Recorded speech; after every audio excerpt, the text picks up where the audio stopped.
There's a moment between seeing and knowing, a gap so small you've never noticed it. But in that gap something happens. Your eye registers movement, a shift at the edge of your vision, something that shouldn't be there. And before you can turn to look, it's already gone. Not because it moved, because something inside you moved faster.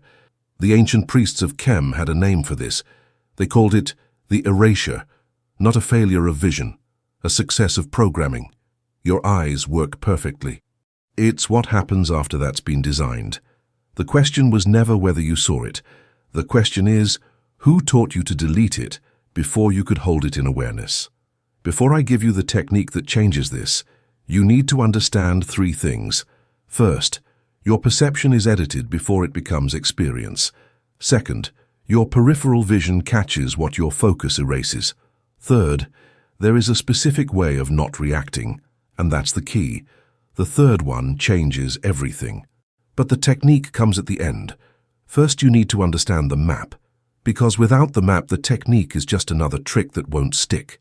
In the Hermetic texts attributed to Thoth, there are references to what the Greeks later called Archons, the rulers without faces, the governors who cannot be seen.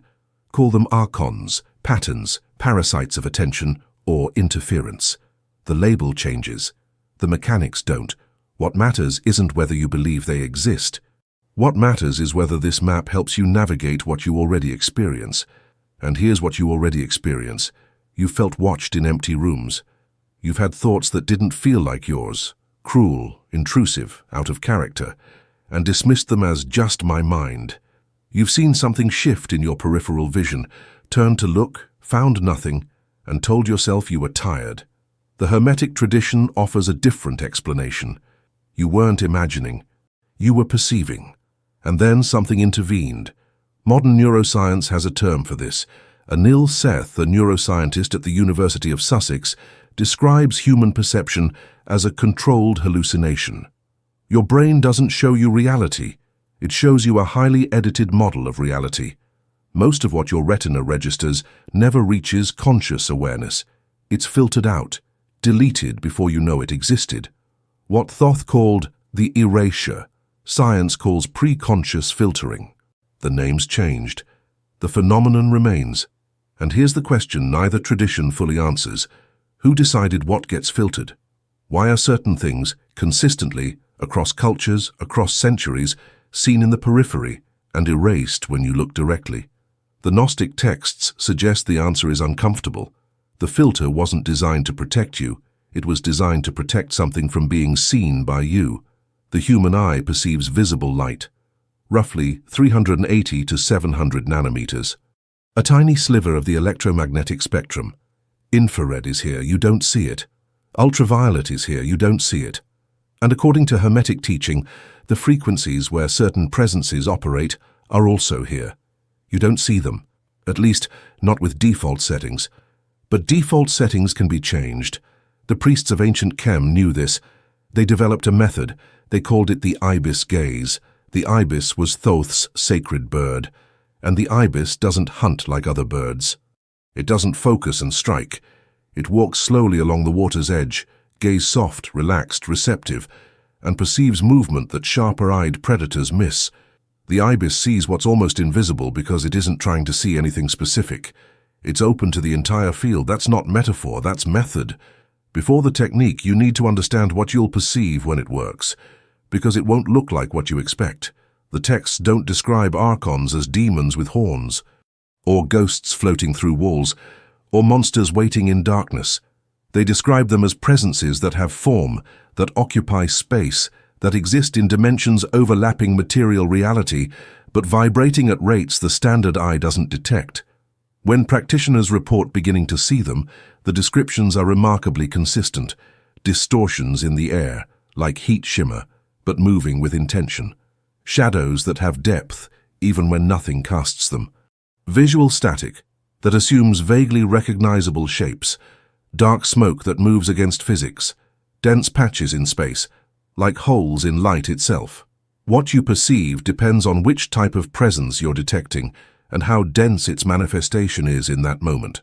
The texts describe 7 orders corresponding to 7 levels of the lower astral plane.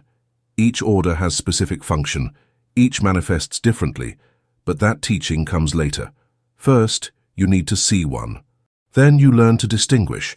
Sarah, a graphic designer from Portland, practiced for 6 days without noticing anything unusual. On the 7th day, she was in her apartment at dusk, low light, relaxed after work. She wasn't practicing intentionally. She was just sitting, gaze unfocused, mind quiet. And she noticed something in the corner of the room. Not movement exactly. More like a density that shouldn't be there. Her first instinct was to look directly. But something made her pause. She remembered, don't chase with focus. She held her gaze soft. Let the peripheral awareness stay peripheral. And for the first time, she sustained. The shape didn't disappear. It was there, darker than the shadow it occupied, vaguely vertical, approximately human-sized, completely still, watching her. When Sarah's awareness locked onto it fully, something happened that she still can't fully explain. It moved, not away, toward her. She broke the gaze instinctively. When she looked back, the corner was empty. But Sarah knew something had been there many times before. She had just never held the perception long enough to confirm it. Here's what the tradition teaches about why this matters. It's not just about seeing interesting things. It's about breaking a specific kind of influence. According to the Hermetic texts, these presences feed on unconscious emotional energy. Fear you don't know you're feeling. Anger you think is justified reaction. Despair that seems to come from nowhere. Desire that doesn't quite feel like yours. They amplify these states, and they harvest the energy you release. But, and this is critical, this only works while you're unaware. The moment you see what's happening, the moment you recognize the emotion is being amplified, something shifts. The emotion changes from blind reaction to conscious information, and conscious emotion doesn't feed them the same way. They need you automatic. They need you believing every feeling is organically yours. When you see the hand on the dial, you're no longer turned by the dial. The technique comes soon. But first, understand the architecture of why it works. Your peripheral vision operates differently than central vision. Central vision is optimized for detail, focus, precision. Peripheral vision is optimized for movement, change, anomaly. And peripheral vision, according to research on visual perception, has access to a slightly wider frequency range than central vision. That's why you see things in the corner of your eye that vanish when you look directly. Your periphery caught it. Your center filtered it. The Ibis Gaze exploits this gap, not by strengthening focus, by softening it, not by searching, by receiving, not by chasing, by sustaining. That word, sustaining, is the entire key. Now the map is clear. You understand the filter. You understand what you'll see. You understand why seeing changes the dynamic. Now the technique. Find a space where you can sit comfortably. Lighting matters, not total darkness. Darkness offers too little contrast. Not bright light. Bright light causes certain manifestations to withdraw. Low light. Dusk. Shadows with depth. This is the environment where, according to the texts, presences operate most boldly, because they still believe you can't perceive them. Sit facing a neutral wall or open space. Nothing with detail that pulls your focus. No screens, no complex patterns. Just a neutral visual field. And then you soften your gaze. This is the opposite of what you've been trained to do. When you want to see something, you focus. You narrow attention. You fix your eyes on the target. For the Ibis Gaze, you do the reverse. Relax the muscles of your eyes. Let your vision go slightly unfocused. Don't look at anything specific. See the entire field at once. This will feel uncomfortable at first. Your eyes will want to lock onto something. Your brain will search for a target. Gently resist. Keep the gaze soft, loose, receptive. While maintaining this soft gaze, pay attention to what appears in your peripheral vision. Don't turn your eyes to look directly. Don't chase the movement. Just notice. Just allow. Just sustain. Within the first few minutes, you'll start noticing things you normally filter. Small movements in the air. Shadows that shift when nothing physical is moving. Shapes that don't correspond to any object in the room.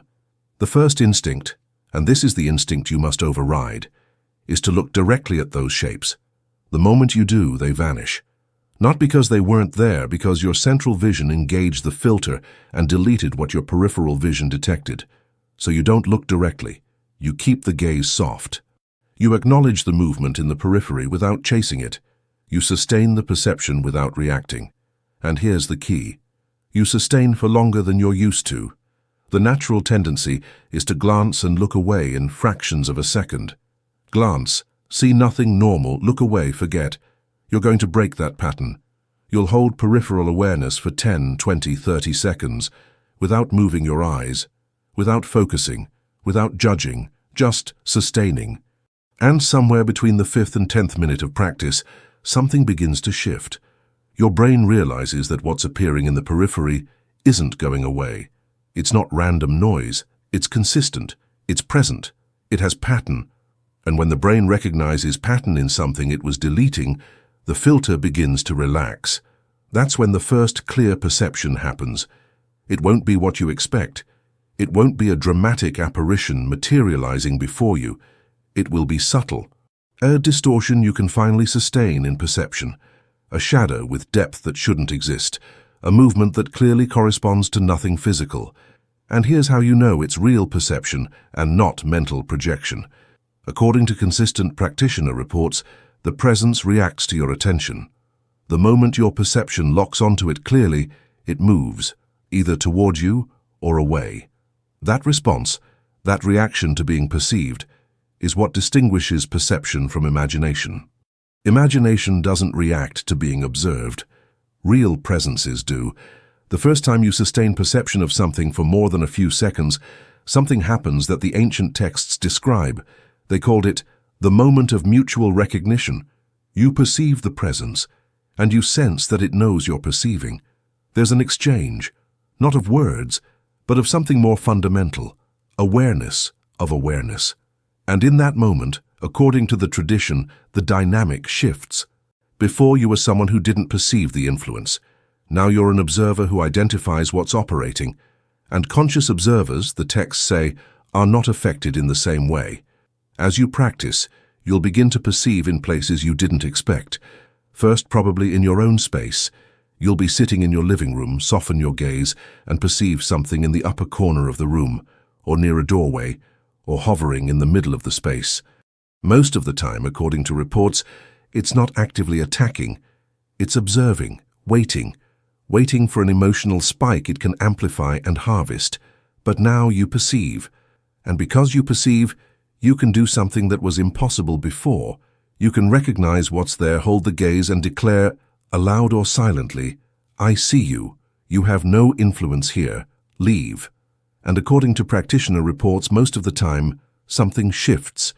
Not because you performed a banishment ritual, because you removed the cover. Presences that depend on not being seen don't stay where they're consistently perceived. There are specific locations in any environment where, according to the tradition, the threshold between dimensions is thinner. Corners of rooms, doorframes, mirrors, places where lines intersect, places of transition. At these points, presences can maintain more stable manifestation. When you learn to identify these anchor points in your space, you can clear them.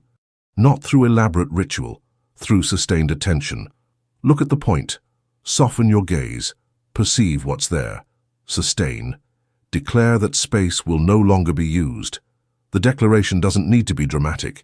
It needs to be consistent. Something harder to witness is presences attached to other people. As your perception develops, you'll begin to notice in public. You'll be talking to someone and perceive something over their shoulder, or near their head, or positioned just behind them. And when the person says something disproportionately hostile or irrational, practitioners report seeing movement, as if the presence pulses. The immediate recognition. That impulse may not have originated entirely in the person. This changes how you perceive human conflict. What you cannot do, and this is important, is warn strangers about what you perceive. If you say, there's a presence influencing you, they'll think you've lost your mind. So you observe, you witness, and you maintain your own practice. The tradition teaches that perception is the most powerful form of protection, more than any prayer, more than any ritual, more than any amulet, because all those things work, by trying to repel what you can't perceive. But when you perceive, you don't need to repel blindly. You can navigate consciously. There's no surprise. There's a perceptible field you can now map. The protocol for developing this perception is straightforward. For 7 consecutive days, 10 minutes per day. Low light, neutral space, soft gaze, no specific focus. Attention to periphery without chasing with your eyes. Sustaining what appears for longer than is comfortable. Many practitioners report that the first clear perceptions emerge within the first week. Some earlier, some need more time, but if you practice consistently, something will shift in your perception. And once it shifts, you can't unlive what you've confirmed. An important note. When you begin practicing, there may be reaction. According to the texts, presence is noticed when someone is developing the ability to see them, and some attempt to interfere. You may feel unexplained fear during practice. You may feel intense urge to stop. Recognize this for what it may be, an attempt to make you quit before crossing the threshold. If you stop, the capacity doesn't develop. If you continue, you gain something that cannot be taken. Cross through. But there's something equally important. If during practice you feel increasing anxiety, depersonalization, or any symptom that wasn't present before, pause. This isn't failure. It's information that your system needs more foundation before expanding. This is a contemplative practice, not a substitute for professional support. If you have a history of anxiety, dissociation, or any condition affecting perception, practice with guidance or wait for a moment of greater stability. The journey has no deadline, don't force. The eye you're training will function when it's ready, not when you demand it. Foundation first. Thoth would have said to the initiates, "The one who opens the true eyes never again walks in true darkness." Even in the deepest shadow, he sees what inhabits the shadow, and seeing is the first power. All others derive from this. You've always had the capacity. The equipment is installed. It was simply deactivated. The Ibis Gaze is simply the method for activating what was switched off. Breathe deeply now. If you've reached this point, something in you recognized truth in these words. Not necessarily agreed with everything, but recognized. And recognition is always the first movement. Place your left hand over your chest. Feel the rhythm that exists before you think about it. And while you feel it, say internally or quietly, "I choose to see what is here. I sustain what my eyes catch. I do not look away faster than I need to." For the next 7 days, practice 10 minutes in low light, soft gaze, sustained peripheral attention. Write down what you perceive. Don't judge yet. Just record. On the 7th day, reread your notes. You'll see a pattern emerging, and at some point during that week you'll perceive something clearly enough to never doubt again. If these words found resonance, leave in the comments only this: "I sustain, not for me, for you." As a seal of what you decided today, the Ibis Gaze is activating, and once you see, you cannot unsee what you saw. The tradition teaches that they know this. Now you know it too.